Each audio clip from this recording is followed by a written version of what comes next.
Alors nous allons démarrer, Be'ezrat Hashem, la paracha de Vaera. Donc nous sommes Rosh Chodesh Shvat, 5781, jeudi 14 janvier 2021. Le thème d'aujourd'hui, c'est le monde de la réparation ou la raison des exils. La semaine dernière, Madame Gaon a dit Olam HaTikun, le monde de la réparation. Et ça m'a interpellé. Effectivement, c'est justement la paracha qui suivait, qui est donc cette paracha-là. On va essayer d'en parler. La paracha démarre. Vaïdaber Elohim El Moshe. Hachem parla à Moshe. Vayomer Elav, et il lui dit Ani Adonai, je suis Dieu.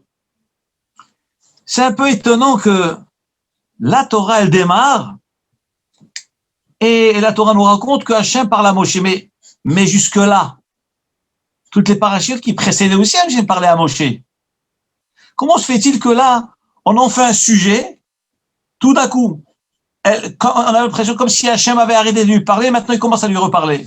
Alors que la paracha de la semaine dernière, quand vous lisez les derniers psukim, vous verrez que le dernier pasouk, Hachem dit à Moshe, maintenant tu verras ce que je ferai à Paro. Et tout de suite la Torah enchaîne, pasouk. D'ailleurs, le pasouk de la semaine dernière, la paracha finit avec un pasouk Aleph, chapitre Vav, verset 1. La paracha de la semaine dernière. Et là, elle démarre verset 2. Donc ça veut dire que c'est lié, vraiment lié totalement. Donc ça veut dire qu'Hachem, il lui parle maintenant. Il était en train de lui parler, justement. Ils sont plein de discussions. D'autant plus, le problème qui se pose dans ce pasouk-là, c'est que la Torah dit Vaïdaber Elohim. Dieu parla. Le Chachamim explique que le terme Vaïdaber se traduit par, ça vient du mot dibour. Dibour se traduit par parler, une parole. C'est-à-dire une parole dure. Chaque fois qu'il est dit dans la Torah Vaïdaber, c'est qu'Hachem a parlé avec dureté, avec rigueur. Et ce n'est pas seulement ça. C'est que l'enchaîne et la Torah dit Elohim, Vaïdaber, Elohim. Et nous savons que le terme Elohim, qui est donc le nom de Hachem, un des noms de Hachem, c'est aussi un terme qui est dur, qui est rigoureux. Car dans le mot Elohim, qui signifie Dieu, il y a le mot El. Le mot El veut dire fort. Et d'ailleurs, les Chachamim nous disent, lorsqu'un homme prononce le mot Elokeinu dans les brachot ou dans la tfila, il doit penser, lorsqu'il dit Baruch Ata Hashem, béni toi Hashem, Elokeinu, notre Dieu, lorsqu'il prononce le mot Elokeinu, il doit penser Takif, fort, rigoureux, Baal Haïcholet, qui détient toutes les possibilités, ou Baal Kol HaKochot Kulam, et qui détient toutes les forces. Donc le mot Elohim, El, qui signifie El, veut dire fort. Donc c'est une parole dure. Et là donc le Midrash se demande, mais pourquoi Hachem s'adresse-t-il à Moshe Rabbeinu avec dureté? Pas seulement une dureté simple, une double dureté. Puisqu'il lui dit Vaïdaber, il lui parle, il parla avec dureté. Elohim, c'est aussi un terme de dureté. El Moshe à Moshe. Donc il faut comprendre pourquoi il a parlé doublement dur. Mais ce qui est encore plus étonnant, c'est que lorsque la Torah continue et dit Vayomer Elav, et il lui dit Ani Hachem, je suis Hachem. Et nous savons bien que le mot Vayomer, il a dit, un dire, c'est une parole douce, calme, détendue. Et le mot Hachem, Ani Hachem, Yudke Vavke, c'est aussi le nom de Hachem qui est la mida de Chesed, de Rachamim, de pitié, de miséricorde. Donc, vous voyez l'étonnement dans ce pasouk. D'abord, il parle avec dureté, doublement, et dans le même verset, avant de finir le verset Hachem, il se met à lui parler avec douceur et gentillesse et calme. Mais on ne comprend pas le sens du verset. Donc, il faudrait comprendre cela. Alors, regardez ce que nous dit le Midrash. le Midrash dit que Akadosh Baruch Hu, évidemment, est en pleine discussion avec Moshe Rabbeinu. Puisque nous, dans le verset bête, le verset 2, et la paracha de la semaine dernière, elle finit avec verset 1. C'est vrai que c'est étonnant parce qu'en général, une paracha, elle démarre avec le verset 1, le pasouk Aleph. Alors que là, elle démarre avec le pasouk bête. Ça nous laisse entendre qu'ils sont en pleine discussion, que Hachem est en train de parler à Moshe Rabbeinu. Il parle sur un ton, et lorsqu'il commence la paracha de Vaera, il change de ton, il lève le ton. Et une fois qu'il a levé le ton, il rebaisse le ton. C'est très étonnant, très très étonnant. Mais vous allez voir que à la lumière du Midrash, on arrive vraiment à comprendre le sens de chaque tournure et de chaque mot, et que ce que cela incarne. Nous dit le Midrash, lorsque Akadosh Baruch Hu a parlé à Moshe Rabbeinu au début de cette paracha, il lui a parlé avec rigueur et dureté, c'est-à-dire que la midat hadin, la mesure de rigueur, s'est réveillée contre Moshe Rabbeinu. Pourquoi? Qu'est-ce que Moshe Rabbeinu a fait pour déclencher la rigueur contre lui? Eh bien, remontons à la paracha de la semaine dernière. Pas très loin, juste les derniers versets de la paracha de la semaine dernière. Alors, le pasuk dit,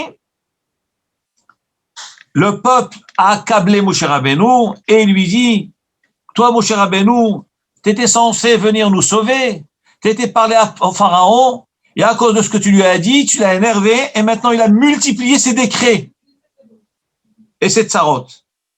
Et alors, dit le pasuk, Moshe Rabbeinu s'est retourné vers Hachem, dans le pasuk 22, Vayashov Moshe el Hachem, el Adonai, Vayomar. Moshe Rabbeinu se tourne vers Hachem et lui dit, Adonai, Hachem, lama areota la'amazé. Pourquoi tu as fait du mal à ce peuple? Déjà, vous imaginez comment un serviteur peut-il parler de cette façon au maître du monde? Et qu'est-ce qu'il lui dit? Lama areota la'amazé. Pourquoi tu as fait du mal à ce peuple? L'amazé chez l'Artani. Pourquoi tu m'as donc envoyé? Quel intérêt? Tant que tu ne m'avais pas envoyé, c'est vrai qu'ils étaient soumis. Ils étaient asservis aux Mitzrayim. Mais depuis que tu m'as envoyé, l'agressivité et la dureté a multiplié, a grandi. Et regardez ce qu'il lui dit à la suite. Mais Azbati el Paro, car depuis le moment où je suis venu chez Paro, l'Edaber Bishpecha, pour parler par ton nom, ou à ton nom, Hera ala Amazé. Depuis cet instant-là, Paro a commencé à faire du mal au peuple juif. Il faisait déjà du mal, mais là, il a encore multiplié son mal. Donc, Hachem, pourquoi tu as fait du mal à ce peuple? La Mahareota la Amazé. Et Moshe Rabbeinu continue et dit à Hachem, non seulement tu as fait du mal à ce peuple, et tu ne l'as même pas sauvé. Donc, non seulement il souffre, mais tu ne l'as même pas sauvé comme tu l'as demandé, comme tu as voulu faire. Et alors, qu'est-ce que Hachem répond à Moshe Rabbeinu? Vayomer Adonai el Moshe, Hachem dit à Moshe, Ata tir'e. Eh bien, maintenant tu verras, Asher e'ese le Pharaon, ce que je ferai à Pharaon, Ki biat hazaka yeshalechem, car avec une main forte, il va les renvoyer de son pays, yeshalechem, il va les envoyer, ou biyat hazaka, et avec une main forte, yigarechem, mais arzo, il va les expulser de sa terre. C'est comme ça qu'Hachem répond à Moshe Rabbeinu. Néanmoins, nous voyons que Moshe Rabbeinu a osé quelque part parler avec force et avec audace à Hachem. Vous imaginez ce que ça veut dire? Le risque que Moshe Rabbeinu a pris de s'exprimer ainsi envers Hachem? Eh bien, suite à cela, immédiatement, Hachem va s'adresser à Moshe Rabbeinu et lui dit, Vaidaber Elohim, la Torah dit, Vaidaber Hachem a parlé avec dureté. Elohim, un Dieu dur, fort, rigoureux, El Moshe à Moshe. Donc déjà, nous comprenons pourquoi il lui a parlé avec dureté. Ça répond à notre question. Pourquoi la dureté? C'est parce que c'est une réponse à l'attitude que Moshe Rabbeinu a eu à l'égard de Hachem. Mais ce qui est étonnant, c'est que dans le même verset, une fois qu'Hachem a montré sa rigueur et sa dureté, Vayomer Elav, il lui dit. Et nous avons dit que le terme Vayomer, qui est un dire, c'est une parole douce et calme. Et il lui dit, Ani Hachem, je suis Hachem. Et encore une fois, le nom de Hachem, ici, Yud Kevavke, les 4 lettres du nom d'Hachem, c'est aussi la notion de miséricorde. Alors, comment se fait-il? Qu'est-ce qui a fait que Hachem, Kaviarol, il est passé de la rigueur, de la dureté, de Midat Adin à Midat Rachamim, à la miséricorde? Quel est donc cet élément qui a fait qu'en une fraction de seconde, dans le même verset, on n'a même pas eu le temps de finir le verset, on est en plein dedans, il n'y a même pas eu d'explication, ni d'échange, et tout d'un coup, Hachem, il change d'attitude, et il lui dit avec douceur, Ani Hachem, c'est moi Hachem, le Dieu miséricordieux. Donc là, il faut comprendre qu'est-ce qui s'est passé entre le début du verset et la fin du verset. Eh bien, regardez ce que le Midrash dit, quelque chose d'extraordinaire. Le Midrash dit, lorsque Moshe Rabbeinu s'est adressé à Hachem et lui dit avec des paroles fortes, la mareota la amazé, pourquoi tu as fait du mal à ce peuple? La mazé chez l'artani, pourquoi tu m'as envoyé? Le Midrash nous dit, dans Shemot Rabbah, que la Midat Hadin, la mesure de rigueur, s'est levée comme une accusation contre Moshe Rabbeinu. Comment oses-tu parler au maître du monde de cette façon? Même si toi, tu conçois les choses de cette façon, tu as l'impression que c'est une dureté. Tu vois que le peuple souffre davantage. Et tu veux donc culpabiliser Chas v'Shalom Hachem? Eh ben, la Midat Hadin lui en voulait. Et donc, à cet instant-là, la Midat Hadin a failli tuer Moshe Rabbeinu. Mais, en plein Midat Hadin, en pleine rigueur, Hakadosh Baruch Hu, il dit à la Midat Hadin, attends un instant. C'est vrai que Moshe Rabbeinu ne devait pas parler de cette façon-là, à mon égard. Mais pourquoi il l'a fait? Pourquoi il l'a fait? Il ne l'a fait que pour l'amour de mes enfants, il l'a fait. Vous imaginez l'ami du roi qui vient voir ce roi et qui parle avec dureté au roi. Mais pourquoi il parle avec dureté? Pour protéger les enfants du roi. Évidemment, le roi, au départ, il va se fâcher. Comment oses-tu parler de cette façon? Mais au fond, le roi est bien content d'avoir un avocat pour ses enfants. Et voilà ce que nous dit le Midrash, malgré la dureté, la façon audacieuse avec laquelle Moshe Rabbeinu s'est exprimé, mais Akadosh Baruch Hu, au fond, il voit à travers cette rigueur de Moshe Rabbeinu, cette audace, si l'on peut dire, un amour profond aux enfants de Hachem. C'est parce qu'il aimait les enfants de Hachem, il a tout fait, à tel point d'oser se révolter envers Hachem et de dire, Lama reota la amazé. Et à cet instant-là, la Midat Hadin s'est apaisée, et immédiatement nous dit le pasuk, Vayomer, il dit, donc c'est un dire qui est doux, agréable, gentil, miséricordieux. Vayomer, et lui dit, Ani Hachem, je suis le Dieu miséricordieux. Donc nous voyons de là dans le même verset cette contradiction, ce paradoxe, et nous comprenons donc maintenant, nous avons répondu à toutes les questions, que évidemment nous ne sommes pas à la hauteur de Moshe Rabbeinu. Moshe Rabbeinu était très proche de Hachem, lui pouvait oser faire cette chose-là. Parce que la Torah témoigne, Bechol Betin et Emanu, Moshe Rabbeinu, c'est mon serviteur de confiance. Hachem a confiance en Moshe Rabbeinu. Donc Moshe Rabbeinu peut oser, et malgré tout, Moshe Rabbeinu a risqué gros. Mais il peut oser, il l'a fait. Et Hachem a compris. Et Hachem Kaviachol a accepté, puisqu'il enchaîne, Ani Hachem, je suis Hachem, Midat Arahamim. Moshe Rabbeinu, j'ai pitié de toi, je ne veux pas te punir, parce que je vois que tu as pitié de mes enfants. Mida Keneged Mida, moi aussi j'ai pitié de toi, je ne peux pas te toucher. Et à ce moment-là, la Midat Hadin s'est apaisée. Là, c'est une leçon extraordinaire. À quel point un homme doit se battre pour plaider la cause du peuple juif, plaider la cause des malheureux, la cause de ceux qui n'ont pas de force pour se défendre. À partir du moment où on considère que tout juif est un enfant de Hachem. Et Hachem veut qu'on défende ses enfants. Hachem veut qu'on aime ses enfants, quitte à aller oser. Et encore une fois, entre guillemets, nous ne pouvons pas oser, nous. Moshe Rabbeinu a pu la faire, a pu oser. Mais nous, à travers cela, nous comprenons au moins à quel point Hachem attend qu'on puisse défendre ses enfants. Ça, c'est déjà un enseignement du début de la paracha. Nous allons avancer un petit peu. Va'era el Abraham. Donc Hachem se dévoile à Moshe Rabbeinu. Il parlait avec lui. Et il lui dit, Va'era el Abraham. Donc attention, retenons bien que là, le dialogue qui va se passer tout au long de ce que nous allons dire, c'est un justificatif comme genre de réponse à la question que Moshe Rabbeinu a posée. Moshe Rabbeinu, qu'est-ce qu'il a dit? La Maréot ala Amazé. Pourquoi tu as fait du mal à ce peuple?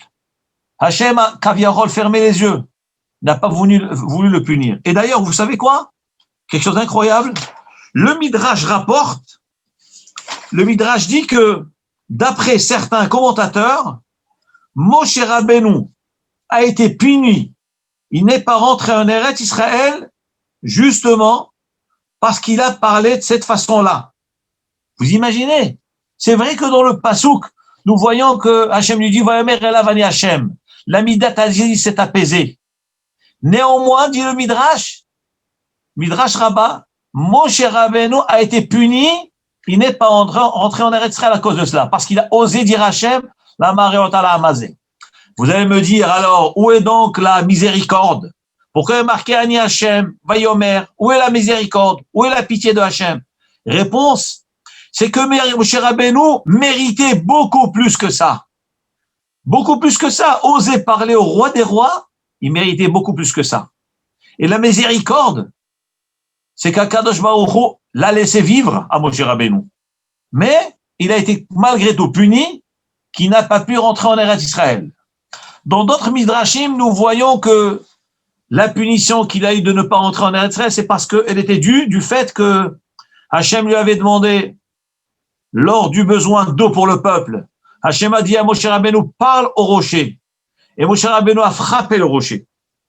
Mais bon, nous voyons en tout cas tout au long de midrashim plusieurs raisons. Une des raisons qui a causé le refus de Moshe Rabbeinu de rentrer en Eretz, c'est le fait qu'il a parlé avec audace à Hachem, en lui disant Lama Re'ota la Amazé.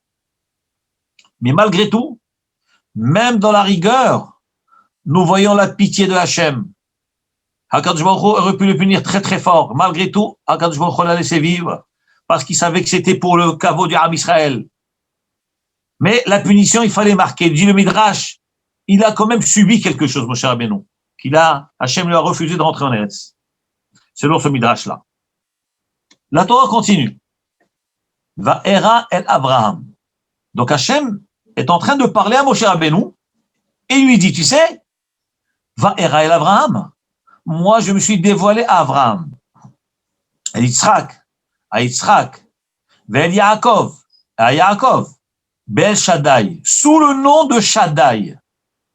Ushmi Adonai, et mon nom, Hachem, Yud Kevavke, les 4 lettres, Lo noda'ati lahem. Je ne me suis pas dévoilé à eux. Ici, qu'est-ce que la Torah nous dit? La Torah nous dit que Hakadosh Baruch Hu dit à Moshe Rabbeinu, regardez la force des patriarches. Les patriarches, toi Moshe Rabbeinu, tu t'étonnes. Tu te demandes, mais la Maréot ala Amazé, tu dis pourquoi j'ai fait souffrir ce peuple? Chas v'shalom, quelque part, tu as des questions sur ce que je te demande, sur ce qui se passe autour de toi. Mais regarde, et ces questions révèlent quelque part un manque de Emunah B'Hashem. À leur niveau, évidemment. Hachem lui dit, mais regarde, les patriarches, Abraham, Yitzhak et Yaakov, eux, je me suis révélé à eux, Be'el Shaddai, par le nom Shaddai, mais pas avec le nom de Yud Kevavke. Alors, qu'est-ce que cela signifie? Dit le Midrash, quelle est la différence entre le nom Shaddai et le nom Yud Kevavke? Nous disent les Chachamim que le nom Shaddai, je vous rapporte le Midrash. Dans la mezouza, il est écrit le nom Shaddai. Dans le parchemin, le côté extérieur de la mezouza. Donc la mezouza, le sofer, il écrit donc sur le parchemin, le Shema Israël, Ve'ayem Shamoa, jusqu'à la fin. Et ensuite, derrière la mezouza, dans le dos de la mezouza, le sofer écrit les lettres Shaddai, Shin, Dalet, Yud. Suivez-moi bien, c'est extraordinaire ce que nous allons dire là.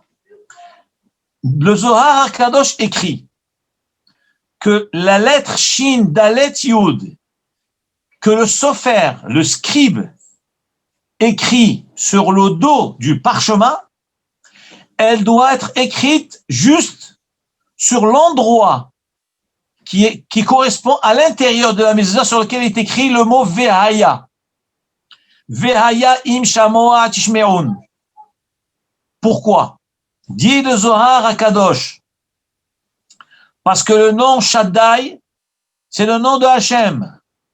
Et le premier mot de la paracha de Vehaya im shamoa tishme'un, le Vehaya, c'est exactement les lettres du nom de Hachem, Yud, Ke, Vav, Ke. Les 4 lettres du nom de Hachem.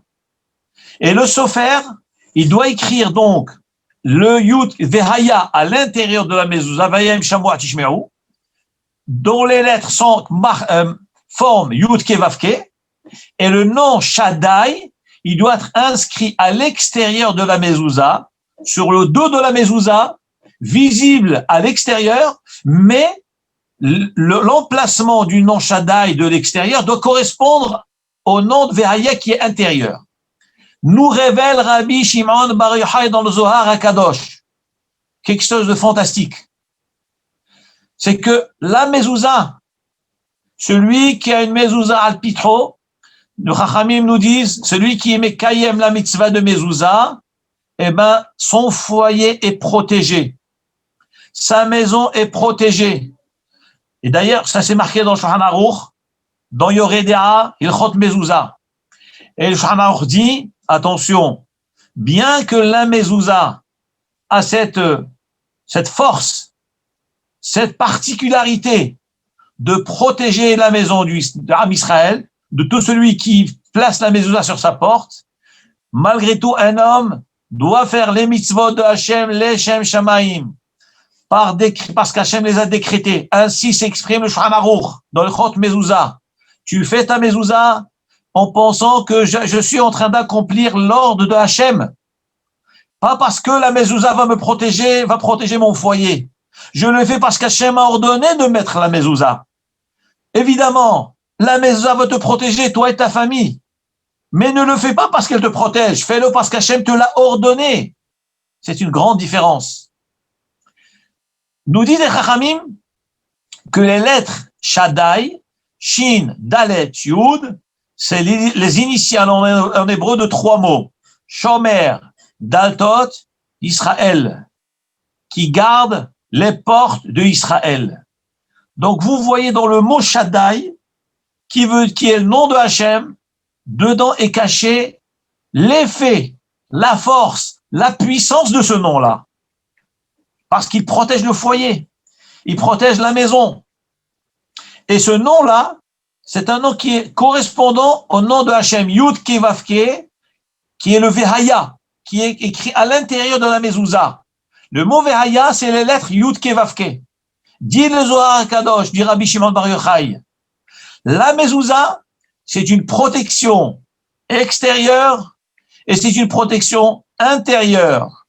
Dans la Kabbalah, nous appelons ça Mesovev Kol Almin ou Memale Kol Almin.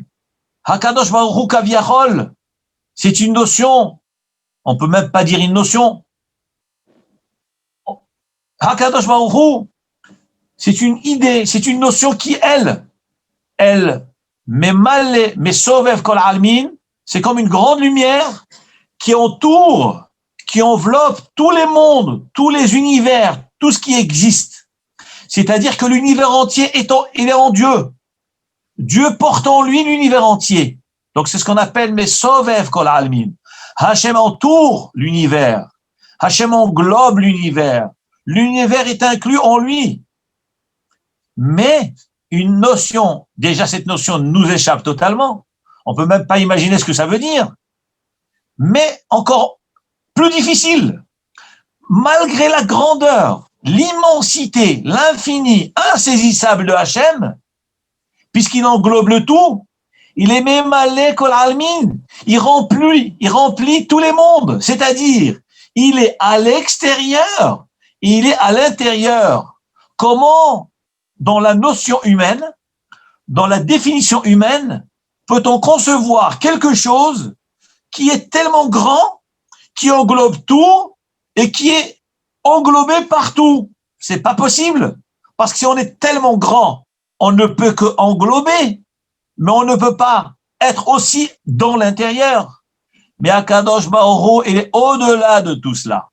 Akadosh Baruch Hu, il est au-delà de la matière, de l'espace et du temps, parce que c'est Hachem qui a créé le temps, c'est Hachem qui a créé la matière, donc il en fait ce qu'il veut. Il n'y a pas de loi, tout se plie à lui, c'est lui qui a créé les lois, la contenance et le contenu. Eh bien, revenons au Zohar HaKadosh pour expliquer Shaddai. Shaddai, c'est marqué sur la mezouza. Eh bien, ça c'est la protection de Hachem. Donc, on a dit Shem Hachem à l'extérieur de la mezouza et le Ve'aya qui Yud qui Vavke à l'intérieur de la mezouza.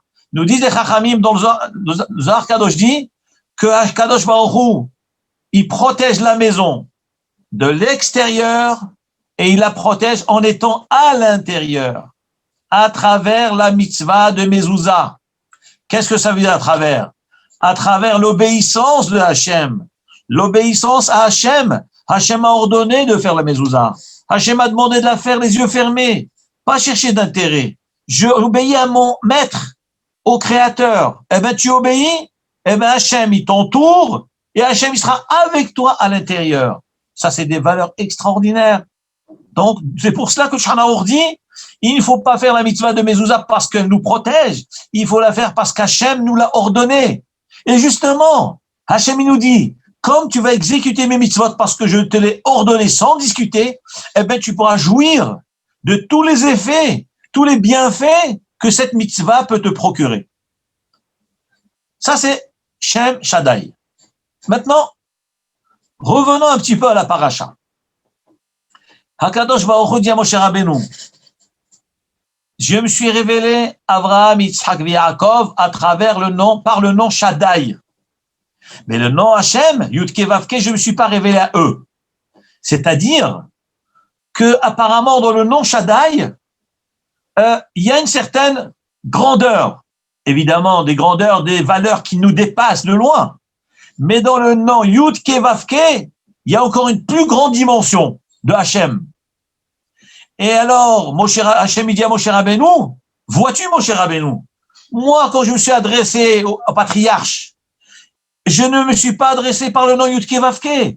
Il n'y avait pas besoin de Yud-Ke Vav-Ke. Je me suis adressé par le nom Shaddai, qui est un nom d'une certaine dimension. Quelle est la dimension du nom Shaddai?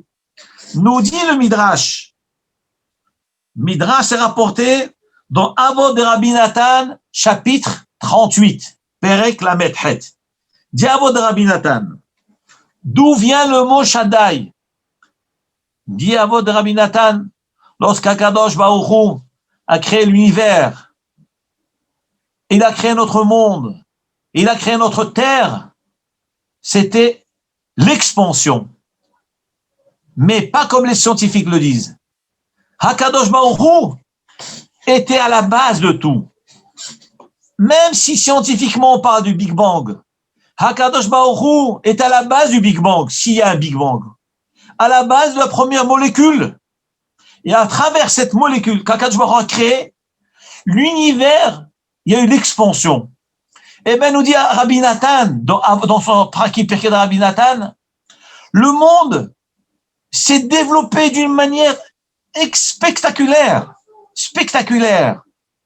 à tel point, d'ailleurs, la théorie du Big Bang, l'expansion des planètes, de l'univers, pourquoi, selon leurs principes, le monde ne s'est pas arrêté. Si c'est une série d'explosions, de molécules, normalement, ça aurait dû continuer à l'infini. Mais ce n'est pas une contradiction pour nous. La Torah, pour nous, c'est clair. Il dit Rabbi Nathan, dans ses prakim, lorsqu'Akadosh Baruch Hu a créé le monde s'est développé d'une façon spectaculaire et qu'Akadosh Baruch Hu, Kaviachol, était obligé de l'arrêter en plein mouvement. Il l'a arrêté. D'où le monde limité que nous avons de nos jours. Bien que notre monde à nous est un monde scientifiquement parlant, c'est illimité. L'espace est illimité. C'est inimaginable. Mais nous vivons malgré tout dans un monde limité dans le sens où nous arrivons à observer avec nos yeux, nous arrivons à sentir les choses. Et donc, dans ce sens-là, il est limité. Parce que, quelque part, c'est de la matière. Pourquoi c'est limité? Parce qu'Akadosh Baruch Hu a freiné cette expansion-là. Où c'est marqué cela?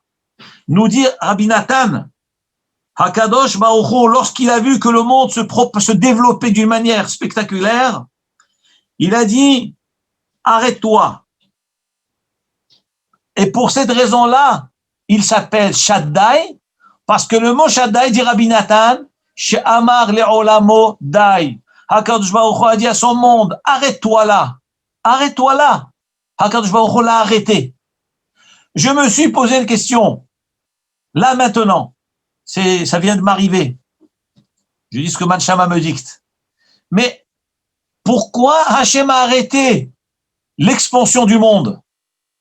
D'abord, s'il y a une expansion, c'est qu'Hachem l'a voulu. Hachem l'a voulu. Et s'il l'a voulu, pourquoi il l'a stoppé? Shaddai, Shamardai de Olamo. Pourquoi il l'a arrêté? La réponse, humblement, qui me semble, Hakadosh Baruch Hu avait son projet d'arrêter le monde à un certain stade, c'est-à-dire au stade dans lequel comme nous le connaissons maintenant, bien que nous ne connaissons pas l'univers.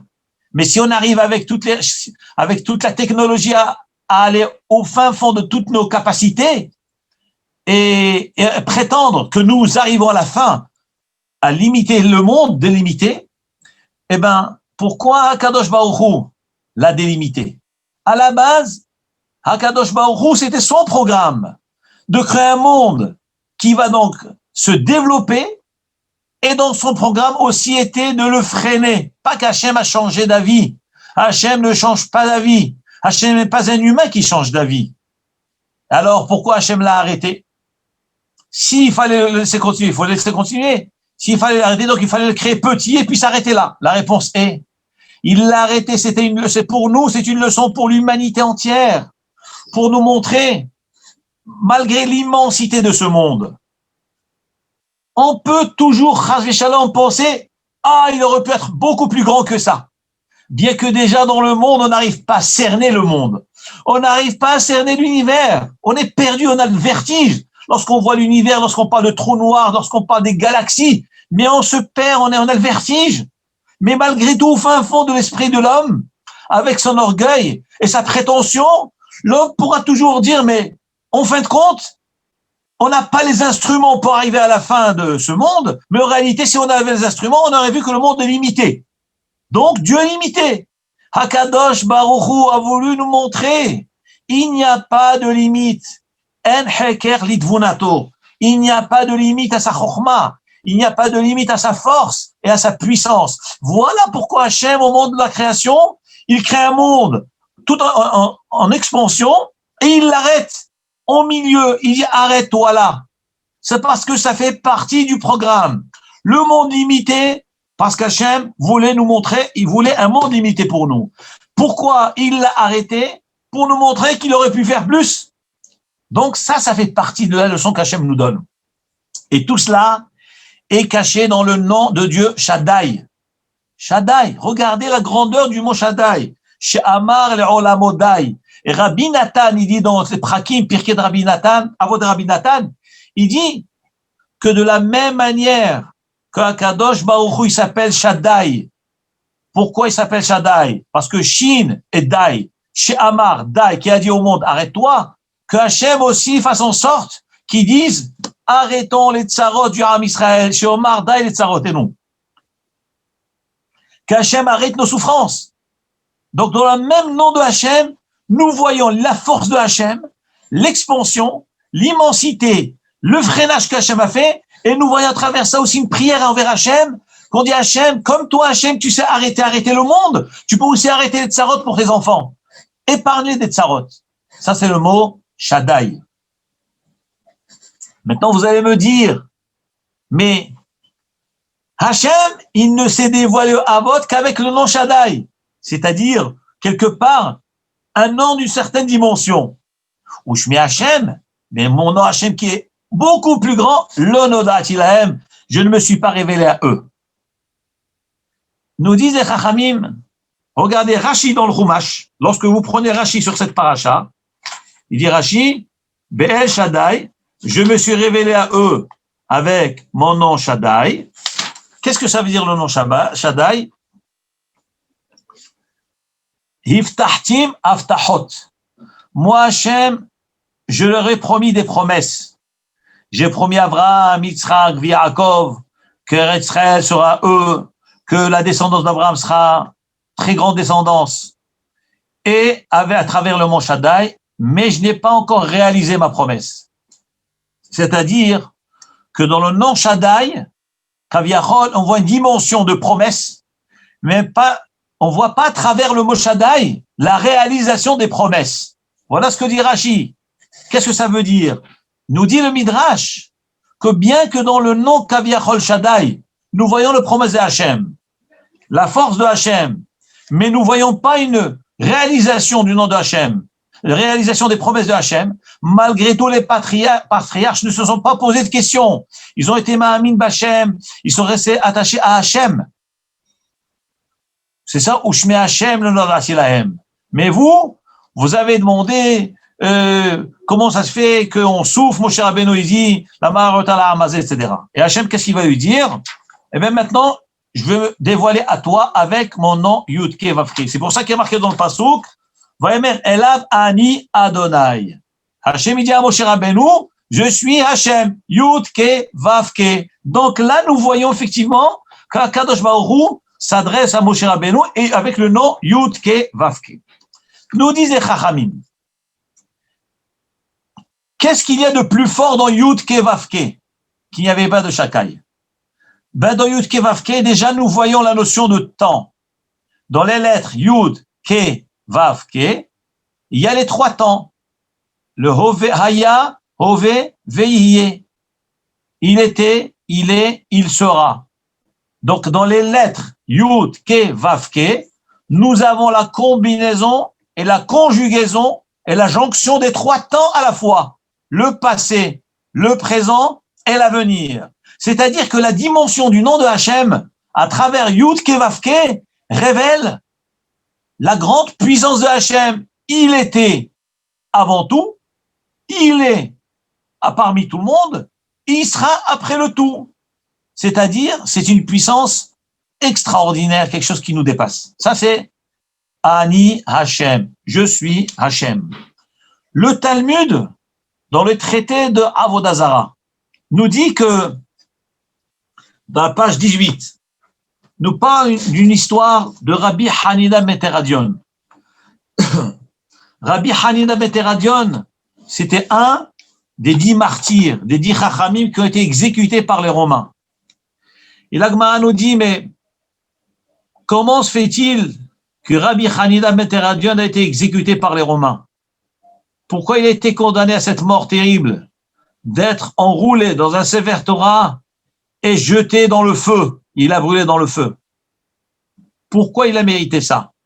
Nous dit l'Agmara, Avodah Zarah, Daf Yutchet, parce que il était Hoget Hashem Beotiotav. Parce que Rabbi Hanina ben Teradion, il prononçait le nom de Hashem par ses lettres. Rashi, sur place, explique qu'est-ce que ça veut dire qu'il prononçait le nom de Hashem Beotiotav par ses lettres. Rashi dit, c'est le Shem Mem Bet. Il y a un nom Kadosh un nom très saint, d'une extrême sainteté, qui est composé de 48 lettres. Ça s'appelle Shem Membet. Et Rashi dit, tout celui qui connaît ce Shem Membet, eh bien, il peut faire ce qu'il veut dans le monde. Il peut créer, il peut transformer, il peut tuer. Il suffit juste de prononcer le Shem Membet. Et alors, Rabbi Hanina, donc c'est la puissance de la sainteté du Shem Membet, c'est le nom de Hachem d'une force terrible. Et Rabbi Hanina ben Teradion prononçait donc ce nom Membet, qui est composé de 42 lettres, et c'est pour cette raison-là qu'il a été condamné à ce qu'il a été condamné. Ça, c'est l'avis de Rashi. Mais Tosfot, sur place, dit que une autre explication, c'est le Shem Yud Ke Vav Ke, Shem Ben Arba. Yud Ke Vav Ke. C'est le nom de Hachem composé en 4 lettres. C'est lequel? C'est le nom que nous connaissons. Yud Ke Vav Ke. Et alors, Rabbi Hanina ben Teradion prononçait le nom d'Hachem, Yud Ke Vav Ke. Je ne vais pas vous faire un exemple, mais parce que je n'ai pas le droit de le prononcer. Mais vous voyez bien que dans la Torah, dans le Chumash, ou dans les Brachot, ou dans les livres de prière, le nom d'Hachem est marqué Yud Ke Vav Ke, mais nous ne le lisons pas selon l'écriture. Nous avons une autre prononciation des lettres. Nous disons, je veux dire les vraies prononciations parce que c'est une mitzvah. Le Kaf HaChaim dit, quand on étudie la Torah, on a le droit de prononcer le nom d'Hachem. Dans la bracha, on dit Baruch Ata Adonai. Et c'est Adonai, eh ben, ça veut dire notre maître. Mais dans les mots, lettres hébraïques qui est écrit dans la Torah, il n'y a pas marqué ces lettres, il y a marqué Yud Ke Vav Ke. C'est Yé, Ko, et plus loin, Va. Et d'ailleurs, dans le monde, il y a une secte. Les témoins, eux, ils prononcent en français. J'ai pas le droit de le prononcer. J'ai pas le droit de prononcer ce nom parce que même en français, on n'a pas le droit. Les témoins d'eux, ils prononcent le nom d'Hachem Yud Ke Vav Ke en français. Et pour nous, c'est très grave. On peut pas le prononcer. Donc, lorsque nous faisons une bracha, ou bien lorsque nous lisons dans la Torah Shabbat, on dit Baruch Ata Ado et Naï. Mais on dit pas Yeko, etc. Et Rabbi Hanina ben Teradion, selon l'avis de Tosfot, eh ben, il prononçait le nom de Hachem, Yud Baruch Ata Yud Ke Vav Ke. Et à cause de cela, il a été condamné à mort. Nous dit le Talmud, mais comment se fait-il que Rabbi Hanina ben Teradion, qui est le grand des grands Chachamim du Talmud, quand il connaissait pas cette loi-là, il ne savait pas que c'était très grave de prononcer le nom de Hachem? Dit la Gemara, non, il savait que c'était très grave. Mais il le prononçait l'itlamed, c'était pour apprendre. Parce que pour apprendre la Torah, donc il fallait prononcer. Dit alors le Talmud, mais si c'est pour apprendre, alors c'est une mitzvah alors. Donc c'est pas interdit. Alors pourquoi il a été condamné à mort? Dit la Gemara, parce que il prononçait le nom de Hachem. C'est vrai que c'était pour apprendre, mais il le faisait en public.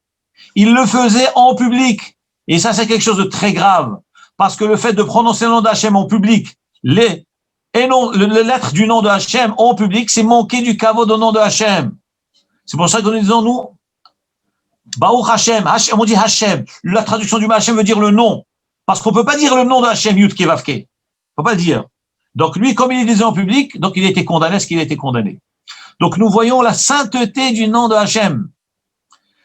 Et Akadosh Baruch Hu s'est révélé à Moshe Rabbeinu à travers le nom de Hachem. C'était pour lui dire en un mot, ne t'inquiète pas, maintenant je vais réaliser toutes les promesses que j'ai exprimées aux patriarches. Et bien maintenant je vais les réaliser parce que justement, je me révèle à travers le nom Yud Ke Vav Ke qui est maître de tous les temps. Nous allons nous concentrer sur cette notion-là du nom de Hachem. Je ne prétends pas à la hauteur, même pas dans le rêve, d'imaginer, expliquer le nom d'Hachem. Quand vous voyez le Zohar HaKadosh, vous voyez les Tikkunim, vous voyez les écrits du Harizal, les écrits du Rashash, mais on tombe à la renverse. Chaque fois que dans la Tfila on prononce le nom de Hachem, c'est des pages entières. Ceux qui ont vu le Sidour de prière, le livre de prière du Rashash, qu'il y a un volume entier sur la Tfila de Chol, que Shahrit, et sur la Hamida, Vous avez, je sais pas, le livre, il doit contenir, je sais pas, que pour la Hamida, je sais pas, 400 pages.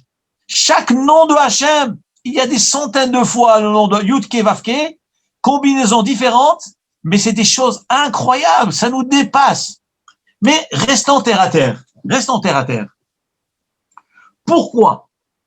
La question fondamentale, j'imagine que tout un chacun aurait peut-être voulu demander, mais il ne l'a pas fait. Ça fait frapper. Alors je vais le faire pour vous. Pourquoi on ne peut pas prononcer le nom de Hachem? Le nom Shaddai, on le dit bien le nom Shaddai, on le prononce. Le nom Ado Enai, on le dit bien. Alors pourquoi Yudke Vavke, on ne peut pas le prononcer? Pourquoi? Ça c'est la question. Deuxième question. Le même nom de Hachem, on le prononçait au Beth Amikdash. D'ailleurs, dans la prière du Kohen Gadol, lorsqu'il rentrait au Beth Amikdash, qu'est-ce qu'il disait? Lorsqu'il faisait sa prière, il disait dans la prière, il plaidait la cause du peuple juif pour pardonner leurs fautes, et il disait, Ki bayom hazeh chaper alechem. Donc, d'ailleurs, c'est le psaume que nous lisons le jour de Kippour. Nous ne faisons que répéter la prière du Kohen Gadol. Qu'est-ce qu'il disait dans le temple? Ki bayom hazeh chaper alechem, car ce jour-là, Hachem va vous pardonner, l'etaretchem, pour vous purifier, mikol hatotechem, de toutes vos fautes, lifne Adonai titaru, devant Hachem, vous serez purifiés. Et lui, le Kohen Gadol, lorsqu'il disait devant Hachem, il disait pas l'ifne Adonai, il disait l'ifne Yud Ke Vav Ke, l'ifne Ye Ko, etc. Il prononçait le nom d'Hachem lui-même, les lettres même, c'est-à-dire ce que la Torah nous interdit, lui il le disait carrément. Et qu'est-ce que l'assistance faisait? D'ailleurs, comme nous faisons le jour de Kippour, je vous lis le texte de la prière, Ve'a Kohani Ve'a'am, et le peuple, les prêtres et le peuple, alors on me dit Ba'azara, qui était debout dans la cour du Beth Amikdash, lorsqu'ils entendaient le nom d'Hachem exprimé explicitement, Yudke Vavke, Yotzi mipi Kohen Gadol, Yotze qui sortait de la bouche du Kohen Gadol. Donc lorsque l'assistance, tout le peuple qui était dans le temple entendait le nom de Hachem Yudke Vavke qui sortait de la bouche du grand prêtre, qu'est-ce qu'il faisait? Bikdusha Betahara, avec pureté et sainteté, qu'est-ce qu'il faisait? Il tombait par terre. Il tombait par terre tellement la sainteté est extrême. Hayokorim, il se prosternait, il s'agenouillait, Mishtachavim, il se mettait à plat ventre, Venoflim al penem, il tombait sur la face et il disait Baruch Shem Kevod Malchuto Leolam Vaed. Que soit béni le nom de Hachem et la royauté d'Hachem à jamais. C'est-à-dire que déjà entendre les lettres du nom d'Hachem, Yud Kevavke, on pouvait pas rester debout. Les gens s'effondraient, tout le monde tombait et on baissait la tête face à la terre et on disait Baruch Shem, que le nom d'Hachem soit béni. Regardez l'extrême sainteté. Donc la question revient. Pourquoi dans le temple on le Kohen prononçait? Pourquoi nous n'avons pas le droit de prononcer dans la prière? Eh ben, là justement, pour le peu de temps qui nous reste, je vais vous expliquer rapidement, on n'a jamais le temps parce que c'est infini, la Torah est infinie. Expliquer rapidement. Le Shlach Kadosh écrit dans son livre, Shnei Luchot Havrit, il écrit dans son livre que depuis qu'Adam Arishon a fauté, la faute originelle a déclenché un bouleversement dans le monde, comme on a dit la semaine dernière. C'est-à-dire qu'Akadosh Baruch Hu, lorsqu'il crée le monde, il l'a créé d'une manière parfaite, avec Shem Yud Ke Vav Ke. Beya, Surah Olamim, Yud et Ke. Il a créé les mondes célestes et les mondes terrestres, avec le Yud et le He. Le monde entier avait une ambiance et un esprit d'une sainteté absolue, une pureté, une limpidité extraordinaire. Mais dès que Adam Arishon a fauté, il y a un bouleversement dans le monde. Arvuvia Gdola, un grand mélange. Lumière et obscurité régnaient dans le monde. Il y avait du flou de partout. Cet effet, cet impact de la faute d'Adam Arishon d'avoir désobéi à Hachem, d'avoir consommé le fruit qu'Hachem lui a interdit, a déclenché un bouleversement dans le monde à tous les niveaux, à tous les mondes, même au niveau des anges. On a des anges bien, des anges mal. Malaché Asharet, les Malaché Habala, les anges qui font du mal, le Malach Hamavet. D'ailleurs, la mort a été créée, elle est née à cause de ça. La mort est venue au monde à cause de la faute. Donc nous voyons que le fait qu'il a fauté, le monde a été bouleversé. Il n'existe pas d'endroit dans l'univers qui ne soit pas composé, constitué de bien et de mal. Et maintenant, ce monde qui est tout abîmé, il faut le réparer. Nous devons le réparer. Comment nous devons le réparer?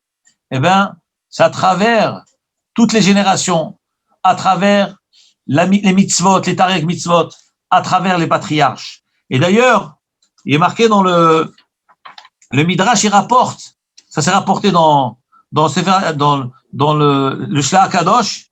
HaKadosh Baruch Hu, il parle à Avraham Avinu, lorsqu'il a fait Brit Mila Betarim, là où il devait lui annoncer que ses enfants allaient être exilés, la Torah nous dit, dans Lech Lecha, Perek Tetvav, Pasuk Yudbet, Vehine, Hachem se dévoile à Avraham Avinu, Vehine, Emma, et voici. Donc, la Torah nous décrit ce que Avraham Avinu sentait à ce moment-là. Lorsqu'Hachem se révèle à lui, évidemment, c'était pour lui annoncer que ses descendants allaient en exil. Alors, la Torah dit, Vehine, et voici, Emma, une grande peur, Hachera, une obscurité, Gdola, grande, Nophelet, tombée, Alav, sur lui, sur Avraham Avinu. Dit le Ari Akadosh, qu'est-ce que ça veut dire tous ces termes-là? Emma, la crainte, l'obscurité grande, Nophelet qui tombe sur lui.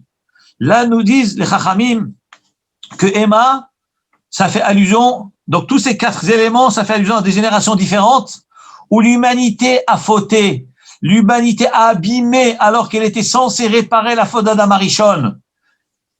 Emma, c'est la peur. C'était quand ça fait allusion au Dor Enoch, l'époque de Enoch où les gens ont fait d'idolâtrie. Et pourquoi on appelle ça Emma? Parce que les Chachamim nous disent que le monde, que Okianus, les océans ont inondé le monde, un tiers du monde a été inondé par l'eau. Donc il y avait une peur, l'humanité, la terre allait être inondée entièrement. C'est pour ça que dit le Midrash Emma. Hashecha, que veut dire le terme obscurité? Ça fait allusion au Dor HaMabul, la génération du déluge. Pourquoi? Quel rapport le déluge et l'obscurité? Nous disent les Chachamim, parce que lorsqu'il y a eu le déluge, les luminaires n'ont pas fonctionné. HaKadosh Baruch Hu a arrêté le fonctionnement du soleil et de la lune et des étoiles. Donc il y avait une obscurité absolue. Ça c'est Hashecha.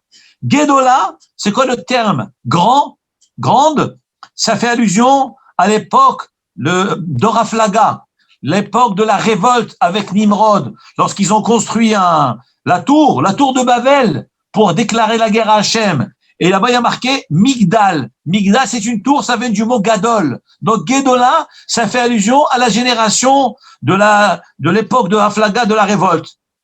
Nophelet, que veut dire le terme Nophelet? Obscurité, grande, peur, tomber.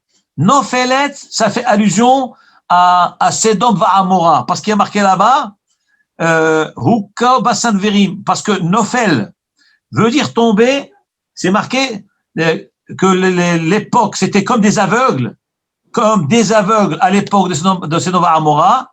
D'ailleurs, on voit dans l'histoire les Malachim, lorsqu'ils sont venus rendre visite à Lot, Hukka Basan Verim, ils sont tous devenus aveugles. Et c'est ça Nophelet, c'est ça l'allusion, qui a marqué le mot Nophelet. Donc les Chachamim nous disent, et c'est quoi Alav? Sur lui. Ici on parle, toutes ces choses-là étaient sur Avraham Avinu. C'est-à-dire qui c'est qui subit, ou qui va subir, et qui doit réparer tout cela, c'est Alav, c'est les descendants d'Avraham Avinu, l'Am Israël. Et d'ailleurs, vous allez voir quelque chose d'incroyable, c'est que tout ce que le peuple, tout ce que les générations ont subi, eh ben, Moshe Rabbeinu les a subis. Regardez ce que les Chachamim nous disent. Dans Moshe Rabbeinu, on voit, il y a marqué Emma. Donc, on a dit la crainte, on avait dit que le le monde a été inondé. Eh bien, Moshe Rabbeinu, qui lui équivalait le peuple entier, représentait le peuple juif, les 600 000 juifs, eh bien, il a été jeté dans le Nil. Eh bien, ça nous rappelle la notion de Dor Enosh, qui était donc cette notion que les océans ont failli inonder le monde. Donc, Moshe Rabbeinu a subi le même sort, c'est ça, Emma. Donc, il a été jeté dans le Nil. Lorsque nous parlons de Chashecha, l'obscurité, eh bien, Moshe Rabbeinu, c'est à l'époque du Maboul, que les luminaires n'ont pas fonctionné. Ça nous rappelle que Moshe Rabbeinu aussi était dans l'obscurité, dans la petite boîte, lorsque sa mère l'a mis sur le Nil. Lorsqu'il est écrit l'histoire du Migdal, Guédola, qui symbolise la tour de Babel, où il y avait le dehors de la révolution, eh ben, comment ils ont fait, les gens de Babel, pour construire cette tour? Il y a marqué, ils ont utilisé du mortier. Eh ben, Moshe Rabbeinu aussi, comment on a fait ça à Teva? Marqué que sa mère, elle a fait une boîte, Vatahmera Bahemar au Bazafet. Elle l'a enduite de goudron et de mortier. Eh ben, ça rappelle cette notion-là du mortier qu'ils utilisaient pour monter la tour. Donc, Moshe Rabbeinu a subi tout cela. Lorsque nous parlons de Nopheled avec Sedom Va'amora, eh ben, la même chose. Il y a marqué dans Moshe Rabbeinu, Sedom Va'amora. Et ils étaient aveugles, Hachem les a aveuglés. Eh ben, Moshe Rabbeinu aussi, lorsqu'il était dans la boîte, il était aussi aveuglé parce qu'il ne pouvait pas voir. Donc, nous voyons que tout ce que les générations précédentes ont abîmé, Am Israël doit réparer tout au long des générations. Maintenant, je vais rapidement aller comme là, on va finir bientôt, c'est la fin du cours. Après, je vous laisse parler.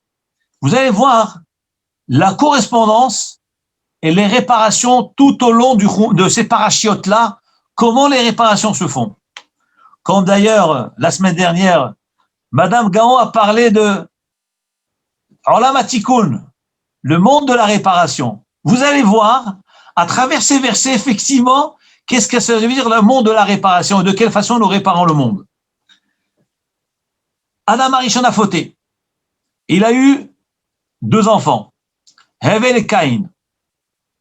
Les Chachamim nous disent dans le Midrash, Hevel, dans la Torah, il y a marqué, Caïn a tué Hevel. D'ailleurs, dans le mot Caïn, il y a le mot Kin'a, la racine du mot jalousie. Il était jaloux de son frère. Pourquoi il était jaloux de son frère? Dans la Torah, nous voyons que chacun amenait un sacrifice. Caïn a amené des plants, des restes de lin et de laine, son champ, une offrande, alors que Hevel a amené une vraie offrande, une bête. Hachem a écouté le sacrifice de Hevel, il n'a pas écouté celui de Caïn. Chachamim nous dit parce qu'il a amené des restes de son champ. Et comme c'était pas une grande kavana de bon cœur, donc Hachem n'a pas écouté cette fille-là. Mais le Midrash nous dit quelque chose d'extraordinaire. Il dit quelque chose de beaucoup plus profond que cela. Il dit que, à l'époque, lorsque quelqu'un naissait avec une jumelle. Caïn est né avec une jumelle, et à l'époque, ils se mariaient avec leur jumelle. Et Hevel, il est né avec 2 jumelles, comme c'est rapporté dans le Midrash. Donc, il est né avec 2 jumelles. Et Caïn était jaloux de lui. Caïn était jaloux de lui. Pourquoi toi, mon frère, tu as eu 2 jumelles? Mais pourtant, moi, Caïn, je suis l'aîné de la famille. Comme je suis l'aîné, c'est à moi qui revient cette jumelle. Donc, je voudrais me marier avec elle. Donc, c'est ce qui s'est passé. Qu'est-ce qu'il a fait? Il a tué son frère. Donc, Caïn a tué Hevel pour lui prendre sa jumelle. Ça, je vous explique tout ça selon le Harizal Alpi Kabbalah. Il dit donc le Harizal, qu'est-ce qui s'est passé après? La Neshama de Caïn est revenue dans le corps de Yitro. Suivez-moi bien. Et la Neshama de Hevel est revenue dans le corps de Moshe Rabbeinu. Je m'explique. Hevel, c'est celui qui a été tué. C'est celui qui a été lésé. C'est lui à qui on a pris la jumelle. Qui c'est il est revenu en Gilgoul, en réincarnation, dans le corps de Moshe Rabbeinu. D'accord? C'est Hevel. Donc Hevel doit récupérer sa jumelle, n'est-ce pas? La jumelle qu'on lui a pris. Qui c'est qui lui a pris cette jumelle? C'est Caïn, son frère. Nous dit le Harizal, la Neshama de Caïn est revenue dans le corps de Yitro. C'est-à-dire que Yitro, lui, c'était l'âme réincarnée de Caïn, l'âme de Caïn. Qu'est-ce que Hachem a fait? Hachem a fait que plus tard, Moshe Rabbeinu va aller à Midian et va connaître Caïn. Il va connaître Yitro. Mais Yitro, il va lui donner sa fille. Dit le Harizal, c'est là où démarre la réparation. La réparation, c'est que Yitro, qui était le Gilgoul de Caïn, c'était celui qui avait pris la jumelle. Maintenant, c'est Yitro. Et d'ailleurs, quelque chose d'incroyable, le mot Caïn, ça vient aussi du mot Kéni. Et vous savez que Yitro, il avait 7 noms. Et un des 7 noms de Yitro, c'est Kéni. Et les lettres Caïn, c'est exactement inversé, c'est les lettres Kéni. Et Kéni, c'est Yitro. Donc, en fin de compte, Yitro, c'est Caïn, c'est Yitro. On continue. Maintenant, il doit rendre ce qu'il a pris. Donc, Caïn doit rendre cette jumelle. Maintenant, cette jumelle, elle va se retrouver plusieurs générations après, chez qui? Chez Yitro. Yitro, c'est Caïn. Il va avoir une fille qui s'appelle Tzipora. Et cette Tzipora, ce n'est rien d'autre que la jumelle qui lui avait pris dans le Gilgoul d'avant. Et donc, Yitro, lorsqu'il va donner sa fille Tzipora à Moshe Rabbeinu, là, nous allons fermer le cercle. Là, c'est la réparation de ce qu'il lui avait pris avant. Je récapitule. Caïn, c'est celui qui a pris la jumelle.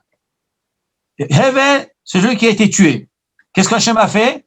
Hachem a fait que l'aneshama de Hevel est venu dans le corps de Moshe Rabbeinu. Donc Moshe Rabbeinu, il est à la place de Hevel. C'est lui qui a perdu la jumelle. Donc on lui doit quelque chose. Donc Moshe Rabbeinu va aller chez Yitro, et Yitro donc n'est rien d'autre que celui que Caïn, qui avait pris la jumelle. Et donc Yitro va donner sa fille, qui n'est rien d'autre que la jumelle, il va donner à Yitro, à Moshe Rabbeinu. Donc en fin de compte, Tzipora, lorsqu'elle va chez Moshe Rabbeinu, c'est le retour de la jumelle à Hevel. Et c'est pour ça, il dit alors Arizal, c'est pour ça qu'Akadosh Baruch Hu a fait que Moshe Rabbeinu s'est marié avec elle, avec Tzipora, pour réparer ces dégâts qui ont été causés auparavant. Quelque chose d'extraordinaire. Après, je vous laisse parler. Nous voyons que lorsque la semaine prochaine, on verra dans la paracha, Moshe Rabbeinu, donc il revient de Mitzrayim, et alors Yitro, il sort à la rencontre de Moshe Rabbeinu. Et la Torah, elle dit, Yitro, il dit à Moshe, Ani chotencha Yitro ba'elecha. C'est moi, Yitro, ton beau-père qui vient vers toi. Tout le monde demande, mais je comprends pas, mais dites-moi, un beau-père, il a besoin de se présenter devant son gendre, mais il le connaît bien, il sait que c'est son gendre, il sait que c'est son beau-père. Qu'est-ce que ça veut dire? Il vient devant lui, lui dit, Ani chotencha Yitro. Je suis ton gendre, Yitro. Regardez ce que dit le Harizal. Il dit le Harizal, Ani chotencha Yitro, ces 3 mots-là, qui veulent dire, je suis ton gendre, ton beau-père Yitro, les initiales Ani chotencha Yitro, ça nous donne le mot Ahi, Aleph, Chet, Yud, frère. C'est-à-dire que Yitro, lorsqu'il est venu à la rencontre de Moshe Rabbeinu, il lui a révélé d'une façon cachée, je suis ton frère. C'est-à-dire, je suis ton frère dans dans l'incarnation d'avant. C'est-à-dire, au moment de la création du monde, lorsqu'Adam Arishon a eu 2 enfants, Hevel et Caïn, sache que moi, Yitro, je suis Caïn, et toi, Moshe, c'est Hevel. Donc, Ani, Hotencha, Yitro, initial Achi, tu es mon frère. Voilà ce qu'il lui révèle à ce moment-là. Donc, nous voyons à travers tous ces épisodes de la Torah, le monde de la réparation. Tout se répare. Et chaque chose doit revenir à son état initial. Et quand Mashiach va venir, Ezrat Hashem, justement, les Taken Olam et Malchut Shaddai, en nous disant dans la Tfila, pour réparer, le Mashiach va venir pour réparer le monde comme auparavant, c'est-à-dire réinstaurer le nom de Hashem et qu'on puisse le prononcer Yud Ke Vavke, comme le Kohen Gadol le prononce au Beth Amikdash au jour de Kippour. Nous allons arrêter là. Si vous avez des questions, je vous écoute avec plaisir.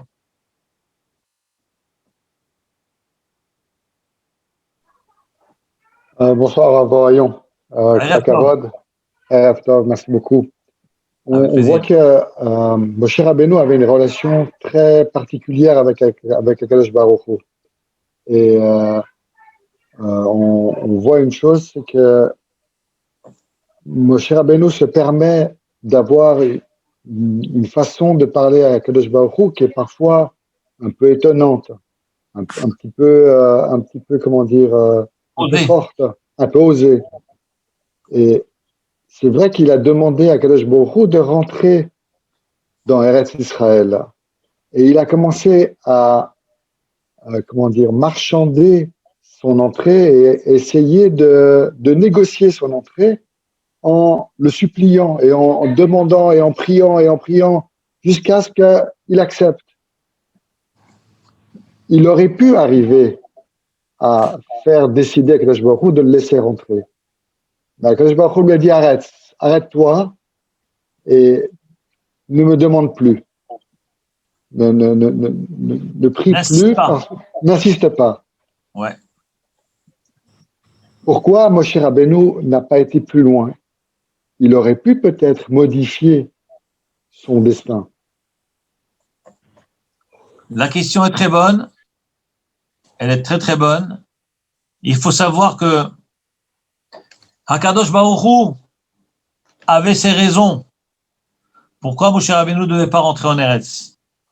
Il est vrai que à travers la Torah, nous voyons que suite aux attitudes de Moshe Rabbeinu, que Moshe Rabbeinu a perdu ce zchut de rentrer en Eretz Israël. À tel point que les Chachamim nous disent dans Parashat Vaïtranan el Hashem ba'et ha'il est mort. Et j'ai supplié Hachem à cet instant-là. Et Moshe Rabbeinu dit Hachem, je voudrais passer voir cette terre-là. Au départ, Hachem dit à Moshe Rabbeinu, laisse-moi rentrer. Hachem lui dit non. Après, Hachem lui dit, Moshe Rabbeinu dit Hachem, laisse-moi alors, au moins, comme un oiseau, juste la survoler. Hachem lui dit non. Et le Rav Hida alav shalom dit que Moshe Rabbeinu a fait 315 tfilot. 315 qui minyan va être Hanan. Et il a insisté pour qu'Hachem le laisse rentrer. Et d'ailleurs, le Midrash dit dans la paracha de Vayetse que les Malachim, ils font une shira. C'est quoi une shira? Le nombre shira, c'est 315. Une seconde, 515, pardon. 515, exactement. C'est 515. Et alors, il a insisté pour qu'Hachem le laisse rentrer. Mais une des raisons pour lesquelles Hakadosh Baruch Hu a fait que Moshe Rabbeinu reste en galoute, évidemment, il y a tout ce que la Torah nous dit. Mais il y a des raisons beaucoup plus profondes pour lesquelles Hachem a jugé nécessaire que Moshe Rabbeinu reste dans le désert. D'abord pour mettre les Midbar. Tous ceux qui sont enterrés dans le Midbar. À part ça, il y a d'autres explications que si Moshe Rabbeinu était rentré en Eretz Israël, le Beth Hamikdash ne serait pas reconstruit, ne serait jamais détruit. Alors qu'Hachem avait son programme. Donc, en fait, compte, ça a été décrété comme ça. Et le Rav Hida dit que pourquoi Hachem lui a dit arrête de me supplier? Parce que s'il avait dit 2 fois le mot na, Hachem aurait accepté.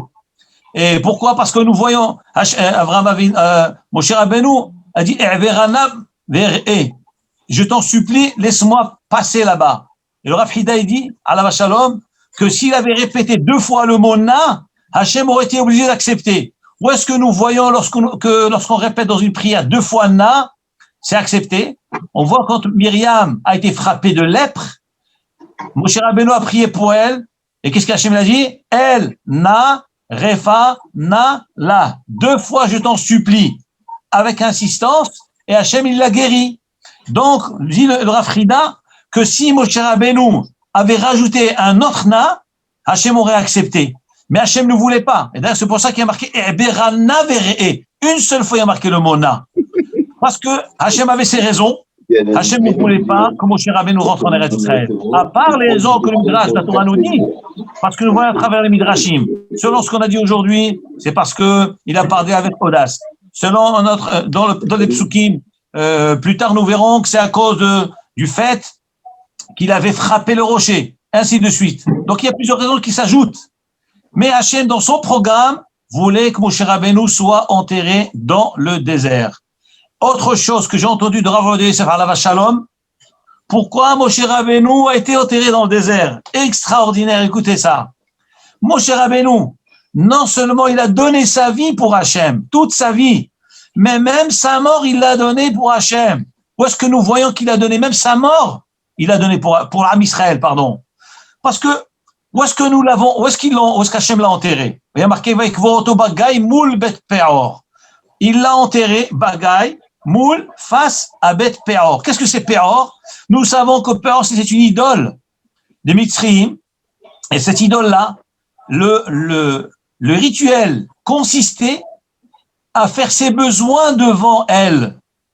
Faire ses besoins devant cette idole. Regardez comment c'est abominable, dégoûtant. Ça, c'était la façon d'adorer cette idole-là. Et la Gemara nous raconte dans Avodah Zarah qu'un des Chachamim était de passage sur une route, et puis il a vu une idole, il a fait ses besoins, il s'est essuyé avec son nez, et un prêtre de cette secte est venu, lui a dit, il n'y a eu jamais au monde, depuis l'histoire du début de cette idole, qui a vénéré cette idole comme toi tu l'as fait, de t'essuyer avec son nez. Vous imaginez l'abomination que c'est? Et pourquoi je vous dis ça? Pourquoi je vous dis ça? C'est que Moshe Rabbeinu a été enterré au pied de Péor. Comment est-il acceptable une chose pareille? L'homme le plus kadosh de l'humanité, le dirigeant du Am Israël, celui qui a donné la Torah au Am Israël, Vaikvoroto moul Péor. Il a été enterré devant Péor. Il n'y a pas plus grande abomination que ça. Comment on a pu faire une chose pareille? Mais qui c'est Vaikvoroto? C'est Hachem qui l'a enterré. J'ai entendu un nom de Yosef, et c'est rapporté dans le Midrash. Pourquoi Moshe Rabbeinu a été enterré là-bas? Alors écoutez-moi bien quelque chose d'incroyable. C'est que lorsque les bénis d'Israël étaient dans le désert, alors ils se sont liés aux filles de Midian. Et les femmes de Midian, elles portaient sur elles des statuettes de Péor. Et alors, elles étaient prêtes à donner leur corps pourvu qu'un juif puisse se prosterner devant l'idole. Et c'est comme ça que malheureusement beaucoup de juifs ont trébuché dans l'histoire de Midian. C'était Péor, la avodah de Péor. Et alors, nous dit le Midrash, comme Avodah vous l'avez rapporté, c'est que chaque année, à un moment bien précis, cette avodah zara, elle a eu un impact dans le monde et elle se réveille chaque année à un moment précis et elle agit. Elle a des effets, des méfaits sur le monde, vu les fautes que les bénis d'Israël ont commises dans cet endroit-là et à ce moment-là. Pourquoi Hakadosh Baruch Hu a enterré Moshe Rabbeinu là-bas? Parce que Moshe Rabbeinu, évidemment, était d'accord qu'on l'enterre là-bas. Dit le Midrash, chaque fois que Péor se lève pour porter des accusations contre le peuple juif, pour rappeler les fautes que ces juifs ont commises dans le désert, eh ben, cette idole, cette force du mal, ou cet ange du mal, voit la tombe de Moshe Rabbeinu, et il s'enfonce dans la terre, et il peut plus parler. Cette idole n'arrive plus à parler. C'est pour ça qu'il y a marqué, Vaikvoroto moul, Péor, il l'a enterré face à Péor, parce que Moshe Rabbeinu, non seulement il a sacrifié sa vie pour le peuple juif, pour les protéger, il a risqué sa vie combien de fois? Eh bien, même sa mort, il l'a donné. Il a donné sa mort qu'on l'enterre devant un endroit abominable, pourvu de fermer la bouche à ces accusateurs-là, et qu'on ne porte pas atteinte au peuple juif. Donc vous voyez qu'il y a plein de raisons qui ont fait que Moshe Rabbeinu n'est pas rentré en Eretz. Merci Est-ce que beaucoup. vous avez une question? Merci beaucoup. Avec plaisir. Rabbi, bonsoir. Ouais, monsieur Gaon, bonsoir. Comment allez-vous? Baruch Hashem, ça fait toujours plaisir de vous entendre. C'est réciproque. Je voulais vous dire que votre cours a été modifié. Vous êtes beaucoup plus en métaphysique et en Kabbalah ce soir. C'est un changement de votre manière ou est-ce que c'est parce que vous avez élevé le cours? Parce qu'aujourd'hui, en vous écoutant, il y a beaucoup de métaphysique et de Kabbalah dans tout ce que vous avez dit. Et je dirais presque la paracha a été un peu mis de côté. c'est l'impression que j'ai. Est-ce que c'est dû aux interlocuteurs qui vous écoutent, que vous avez élevés, ou est-ce que c'est spécial aujourd'hui? Alors, je vous réponds, Monsieur Gaon, je vous réponds. C'est en l'honneur de votre épouse. Parce que la semaine dernière, votre épouse a exprimé le terme Olam Hatikun, le monde de la réparation. Alors, je me suis dit, mais ce terme, c'est un terme qui est extraordinaire. C'est justement la paracha de cette semaine. Et je ne voulais pas qu'on passe outre. Donc, j'ai mis l'accent dessus. Mais bon. Ça fait plaisir, Madame Gaon. Ça fait vous voyez, j'ai pas oublié ce que vous avez dit. J'ai pas oublié la semaine dernière. Ça a travaillé dans ma tête toute une semaine. Baruch Hashem, Baruch Hashem. Mais bon, Be'ezrat Hashem, on reviendra au pshat de la paracha, au sens simple, mais de temps en temps, c'est bien de marquer que d'autres notions, que tout existe, et que c'est bien d'y goûter un petit peu. C'est correct, c'était important, mais vous savez, il y a aussi un élément qui est aussi important dans tout ce que vous avez dit.